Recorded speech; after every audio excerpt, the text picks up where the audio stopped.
Hello guys, आज आपको मैं महत्वपूर्ण टॉपिक है मौलिक अधिकारों के बारे में पढ़ाऊंगा। मेरा नाम है संजीत यादव। आज हम एक ऐसे विषय के बारे में पढ़ेंगे, एक ऐसे टॉपिक के बारे में जिसमें कोई भी कंपटीशन हो, चाहे वो एचएसएससी का हो, चाहे एसएससी लेवल का हो, चाहे रेलवे का हो, चाहे दिल्ली पुलिस का हो। पूरे हरियाणा में या पूरे ऑल ओवर इंडिया में कंपटीशन लेवल के जितने भी क्वेश्चन पूछे जाते हैं, उसमें इस टॉपिक से 3 से 5 क्वेश्चन जरूर पूछे जाते हैं। तो आज मैं आपको ट्रिक्स के साथ पढ़ाऊंगा, क्योंकि ज़्यादातर बच्चे 90% बच्चे आर्टिकल्स में ही उलझ के रह जाते हैं। लेकिन हम आर्टिकल्स को एक ट्रिक के साथ करेंगे जिसको समझना भी आसान हो जाएगा। सबसे हम बुनियाद के बारे में बात करेंगे। सबसे महत्वपूर्ण जो क्वेश्चन पूछा जाता है 1 नंबर का, वो ये आता है कि संविधान के कौन से भाग में मौलिक अधिकारों को शामिल किया गया है। तो संविधान के भाग 3 में मौलिक अधिकारों को शामिल किया गया है। और एक क्वेश्चन और पूछा जाता है कि मौलिक अधिकार कौन से अनुच्छेद के तहत आते हैं। तो अनुच्छेद 12 से 35 में मौलिक अधिकारों को शामिल किया गया है। एक क्वेश्चन और आता है, जैसे कि भारत का मैग्ना कार्टा किसे कहा जाता है। तो जो मौलिक अधिकार होता है उसे ही भारत का अधिकार पत्र या मैग्ना कार्टा कहा जाता है। उल्लंघन होने पर सीधे आप सुप्रीम कोर्ट में जाने का अधिकार होता है। अगर कोई भी मौलिक अधिकारों को छीनने का प्रयास करता है या राज्य सरकार या केंद्र सरकार इस प्रकार के कानूनों का निर्माण करते हैं जिससे आपके मौलिक अधिकार आपसे छीने जा सकते हैं, तो आप आर्टिकल 32 का इस्तेमाल करके सुप्रीम कोर्ट में जा सकते हैं और आर्टिकल 226 का इस्तेमाल करके आप डायरेक्ट हाई कोर्ट के अंदर जा सकते हैं। तो सबसे पहले हम बात करते हैं 6 प्रकार के मौलिक अधिकार कौन कौन से होते हैं। एक तो होता है समानता का अधिकार, शोषण के स्वतंत्रता का अधिकार, शोषण के विरुद्ध अधिकार, धार्मिक स्वतंत्रता का अधिकार, संस्कृति और सांस्कृतिक अधिकार और संवैधानिक उपचारों का अधिकार। जो समानता का अधिकार होता है वो अनुच्छेद 14 से लेकर 18 तक आता है। अनुच्छेद 14 से 18 इस प्रकार के क्वेश्चन आते हैं कि समानता का अधिकार कौन से अनुच्छेद के तहत है। तो अनुच्छेद 14 से लेकर 18, जिसमें कानून के समक्ष समानता और भेदभाव को निषेध किया गया है। एक आता है स्वतंत्रता का जो अधिकार है वो कौन से अनुच्छेद में है। तो अनुच्छेद 19 से लेकर 22 में। इसी के अंदर 7 प्रकार की स्वतंत्रता के बारे में भी बताया गया है। वाक करने, सभा स्थापित करने की, संघ बनाने की, संचरण, निवास, पेशा अपराधों के लिए दोष सिद्धि आदि, शिक्षा, गिरफ्तारी आदि से बचने के लिए स्वतंत्रता का इस्तेमाल किया जाता है। शोषण के विरुद्ध अधिकार महत्वपूर्ण क्वेश्चन है। शोषण के विरुद्ध अधिकार इसके अंदर अनुच्छेद 23 और 24 है। एक अस्पृश्यता का अधिकार पूछा जाता है। अस्पृश्यता का निषेध कौन से अधिकार कौन से अनुच्छेद के तहत आता है। तो इम्पोर्टेंट क्वेश्चन है आर्टिकल 17, अनुच्छेद 17 के अंदर अस्पृश्यता को, अनटचेबिलिटी को प्रोहिबिटेड किया गया है। उसके बाद धर्म की स्वतंत्रता का अधिकार है वो अनुच्छेद 25 से लेकर 28 में आता है, जिसमें अंतःकरण की स्वतंत्रता, धार्मिक मामलों का प्रबंधन, धार्मिक करों से मुक्ति, धार्मिक शिक्षा, कोई भी व्यक्ति किसी भी धर्म को अपना सकता है, उसका प्रचार प्रसार कर सकता है। अगला 5वां नंबर आता है संस्कृति और शिक्षा का अधिकार, जो 29 और 30 के अंदर आता है। इसमें अल्पसंख्यकों के हितों का संरक्षण, शिक्षण संस्थाओं की स्थापना और प्रशासन के अधिकार शामिल किए जाते हैं। सबसे महत्वपूर्ण अधिकार आता है लास्ट 6 नंबर का, संवैधानिक उपचारों का अधिकार। और इसको डॉक्टर बी.आर. अम्बेडकर ने सबसे महत्वपूर्ण मौलिक अधिकार बताया था। अगर पांचों अधिक मौलिक अधिकार आपसे छीनने का प्रयास किए जाते हैं तो आप इस संवैधानिक उपचारों के अधिकार के तहत सुप्रीम कोर्ट और हाई कोर्ट के अंदर जा सकते हैं। जब हमारा मूल संविधान लागू किया गया था तो उस समय मौलिक अधिकार 7 प्रकार के थे। लेकिन 7वां जो मौलिक अधिकार था वो था संपत्ति का मौलिक अधिकार, जिसको मौलिक अधिकारों की श्रेणी से हटा दिया गया है और विधिक यो कानूनी अधिकार उसको बना दिया गया है। वो आता है अनुच्छेद 300 ए। ये मोस्ट इंपोर्टेंट क्वेश्चन है। संपत्ति का मौलिक अधिकार अब कौन से अनुच्छेद के तहत चला गया। तो अनुच्छेद 300 ए के तहत चला गया है। सबसे पहले हम बात करते हैं समानता का अधिकार, राइट टू इक्वलिटी। इसका ट्रिक बिल्कुल सिंपल सी है, ई डाउट। ई डाउट, ई का मतलब यहाँ देखो आप, ये इक्वलिटी, इक्वलिटी बिफोर लॉ, कानून के समक्ष समानता।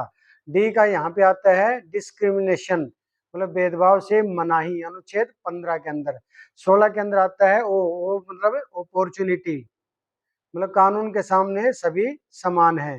अस्पृश्यता, अनुच्छेद 17 के अंदर अनटचेबिलिटी का अंत है। और लास्ट में आर्टिकल 18 के अंदर उपाधियों का अंत मतलब टाइटल। तो ये हो गया ई डाउट, जिसमें आपको इक्वलिटी, डिस्क्रिमिनेशन, अपॉर्चुनिटी, अनटचेबिलिटी और टाइटल्स के बारे में पता चलता है। आर्टिकल 17 है वो एब्सोल्यूट है, इसमें कोई अपवाद नहीं है। सिविल अधिकार संरक्षण अधिनियम के तहत ये के दंडनीय अपराध माना गया है। ये मोस्ट इंपोर्टेंट क्वेश्चन है। ये क्वेश्चन कंपटीशन में पूछा जाता है। अनटचेबिलिटी कौन से अनुच्छेद के अंदर आती है? तो अनुच्छेद 17 के अंदर इसको शामिल किया गया है। नंबर 2 मौलिक अधिकार, स्वतंत्रता का अधिकार, जिसके अंदर ये आते हैं अनुच्छेद 19 से लेकर 22 के अंदर। ये क्वेश्चन भी कभी कभी पूछा जाता है कि कौन से अनुच्छेद के तहत स्वतंत्रता के अधिकार को शामिल किया गया है? तो अनुच्छेद 19 से लेकर 22 में। इसकी सिंपल सी ट्रिक है, बॉस संघ आ गया और व्यापार किया। देखो इसके अंदर बोलना, 19A के अंदर वाक एवं अभिव्यक्ति, आप अपने विचारों को व्यक्त कर सकते हैं, इसके ऊपर किसी प्रकार का कोई प्रतिबंध नहीं होता है। सभा, मतलब सभा, 19B के तहत आप शांतिपूर्ण सम्मेलन कर सकते हैं, लेकिन उसमें किसी प्रकार के हथियारों का इस्तेमाल नहीं कर सकते या फिर आप हिंसा का सहारा नहीं ले सकते हैं। 19C संघ बनाने का अधिकार आया गया। 19D के अंदर निर्बाध संचरण आया का मतलब आप देश के किसी भी हिस्से में विचरण कर सकते हैं। और 19E जिसमें आपको बस जाने का अधिकार मिलता है, आप देश के किसी भी हिस्से में जाकर रह सकते हैं।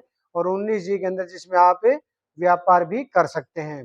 एक क्वेश्चन और पूछा जाता है कि कौन से अनुच्छेद के तहत इमरजेंसी के दौरान भी, आपातकाल के दौरान भी जिनको समाप्त नहीं किया जाता है? तो वो आता है अनुच्छेद 20 और 21। ये आर्टिकल 352 का भी अगर यूज होता है, राष्ट्रपति शासन भी लागू कर जाता है। राष्ट्रपति की आपातकालीन शक्ति के दौरान भी अनुच्छेद 20 और 21 को समाप्त नहीं किया जा सकता है। अनुच्छेद 20 और 22 के अंदर दे रखा है अपराधों के लिए दोष सिद्धि और गिरफ्तारी से संरक्षण। अनुच्छेद 21 और 21A के अंदर प्राण एवं दैहिक स्वतंत्रता, ये अनुच्छेद 21 के अंदर है, जिसको मैंने अभी बताया था कि जिसको आप सरकार भी निरस्त नहीं कर सकती है।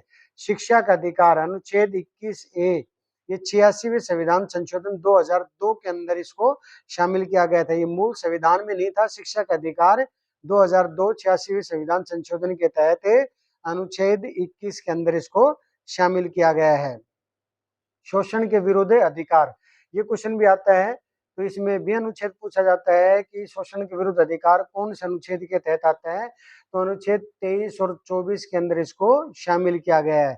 सिंपल सी इसके अंदर ट्रिक है, इसमें देखो आप 23 में मानव और 24 में बालक जो मतलब कारखाने में जो बच्चे कार्य करते हैं। आर्टिकल 23 अनुच्छेद 23 के अंदर मानव दुर्व्यापार और बलात् श्रम का पूर्णतः निषेध किया गया है। और अनुच्छेद 24 के अंदर 14 वर्ष से कम आयु के बच्चों को अगर कारखाने, खदानों या खतरनाक कामों पर रोक लगाने के लिए कहा गया है। तो अनुच्छेद 23 और 24 महत्वपूर्ण अनुच्छेद हैं। इसमें एग्जाम देखो, इसमें आर्टिकल 23 राज्य और निजी व्यक्ति दोनों के खिलाफ उपलब्ध है। बेगार मतलब बिना पैसे के काम कराना पूरी तरह से प्रतिबंध है।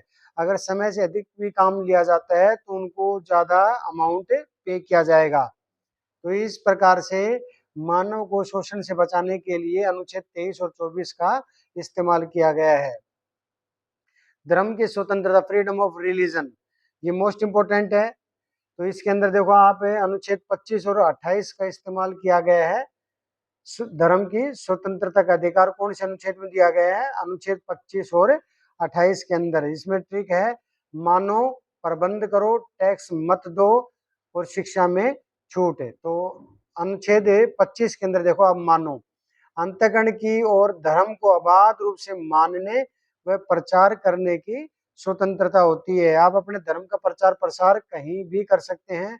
सरकार के द्वारा किसी प्रकार से आपको रोका नहीं जा सकता है।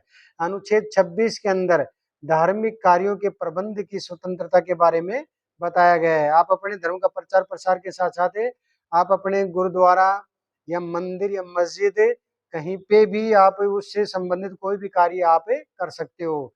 और अनुच्छेद 27 के अंदर टैक्स मत दो, मतलब किसी विशिष्ट धर्म की अभिवृद्धि के लिए कर देने के लिए बाध्य न करना। धर्म के आधार पर आप लोगों से कोई भी जबरदस्ती टैक्स नहीं ले सकते हैं। और अनुच्छेद 28 के अंदर बताया गया है, शिक्षण संस्थाओं में धार्मिक शिक्षा या उपासना में उपस्थिति से छूट मिलती है।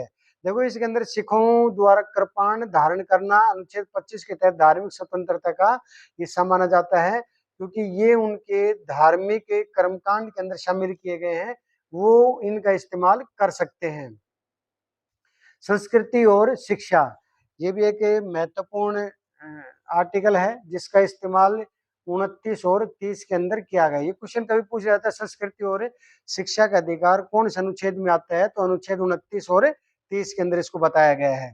तो इसका भी सिंपल सा ठीक है, अल्पसंख्यकों की भाषा, लिपि और संस्कृति का संरक्षण इसके अंदर दिया जाता है। तो अनुच्छेद 29 के अंदर अपनी संस्कृति, भाषा, लिपि को सुरक्षित रखने का अधिकार दिया जाता है। जो माइनॉरिटी में होते हैं, जो अल्पसंख्यक होते हैं, वो अपने अधिकारों की सुरक्षा कर सकते हैं। अनुच्छेद 30 के अंदर अल्पसंख्यक वर्गों को अपने शिक्षण संस्थाएं स्थापित करने और प्रशासन करने का भी अधिकार इसके अंदर शामिल किया गया है। संपत्ति का अधिकार, जैसे इसके अंदर मैंने आपको पहले भी बताया था, संपत्ति का जो मौलिक अधिकार है उसको हटा दिया गया है। अब ये मूल संविधान में पहले ये अनुच्छेद 31 का हिस्सा था, लेकिन 44 संविधान संशोधन 1978 के द्वारा इसको मौलिक अधिकारों से हटा दिया गया है और इसको अनुच्छेद 308 मतलब 301 के अंदर इसको एक लीगल राइट, कानूनी अधिकार के तौर पे शामिल किया गया है। ये तीनों ही क्वेश्चन महत्वपूर्ण है। पहले मूल संविधान में कौन से अनुच्छेद में था, फिर इसको कौन से संविधान संशोधन के तहत हटाया गया था, 44 संविधान संशोधन 1978 के द्वारा इसको हटाया गया था, और अब ये मौलिक अधिकार नहीं है, तो अब ये कानूनी अधिकार बन चुका है। लेकिन ये कौन से अनुच्छेद में है, तो अनुच्छेद 301 के अंदर इसको शामिल किया गया है। सबसे महत्वपूर्ण मौलिक अधिकारों में सबसे महत्वपूर्ण आता है संवैधानिक उपचारों का अधिकार। इसको डॉक्टर बी.आर. अम्बेडकर ने मौलिक अधिकारों की आत्मा कहा था। इसके अंदर जो महत्वपूर्ण, देखो इसके अंदर ट्रिक दे रखी है, बंदी ने परम आदेश दिया, रोक कर पूछो कि उत्प्रेषण कहाँ है। इसमें बंदी प्रत्यक्षीकरण, इसके अंदर जो अनुच्छेद 32 का 33 में देखो आप अनुच्छेद 32 का प्रयोग किया जाता है। अगर आप सुप्रीम कोर्ट में जाते हैं और अगर आपको हाई कोर्ट में जाना है तो आप अनुच्छेद 226 का इस्तेमाल करोगे। बंदी प्रत्यक्षीकरण में ये होता है कि शरीर प्रस्तुत करो अवैध हिरासत के खिलाफ। अगर किसी व्यक्ति को अवैध तरीके से हिरासत में रखा जाता है तो उसको 24 घंटे के अंदर मजिस्ट्रेट के सामने पेश किया जाएगा।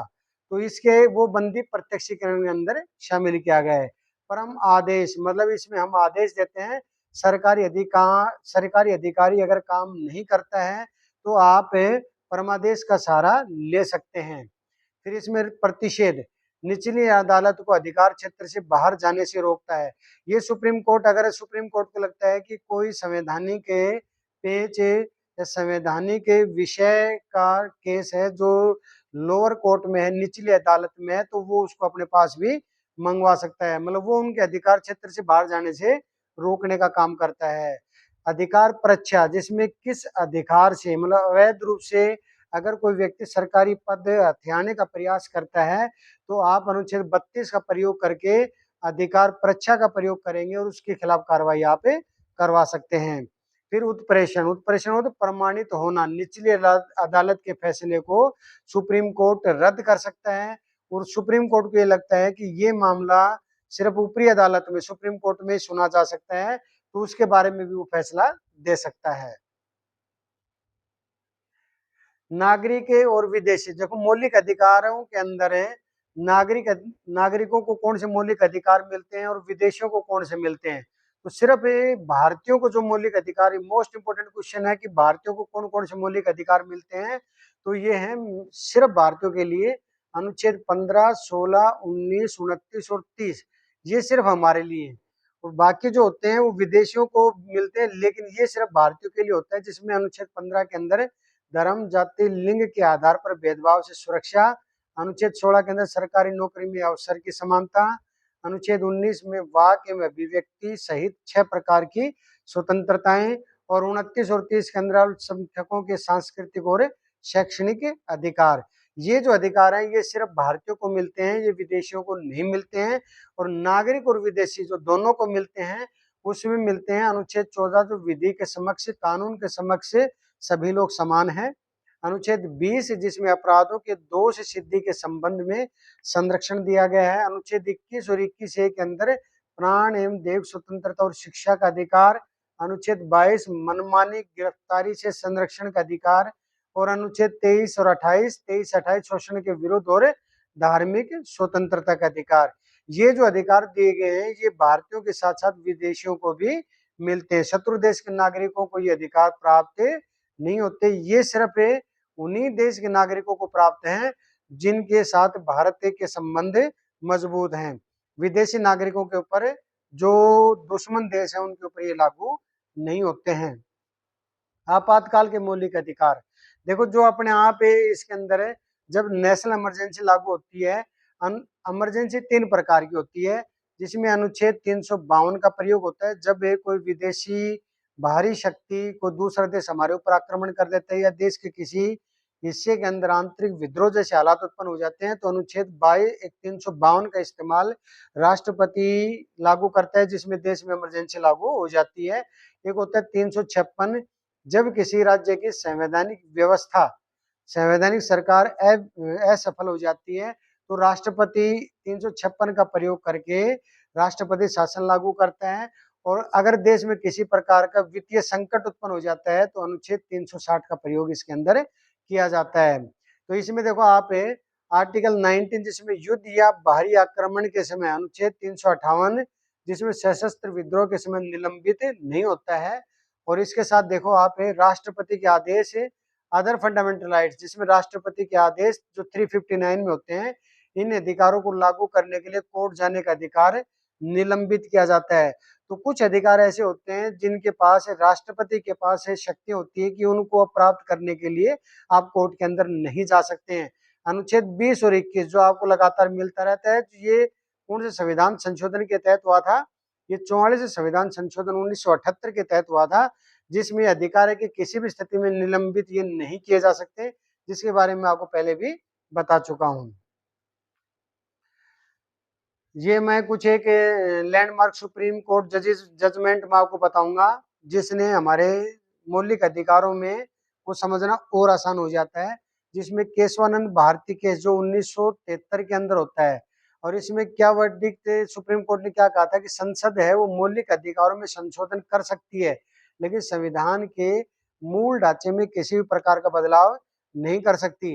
एक 1967 के अंदर एक केस हुआ था जिसको गोलकनाथ केस कहा जाता है।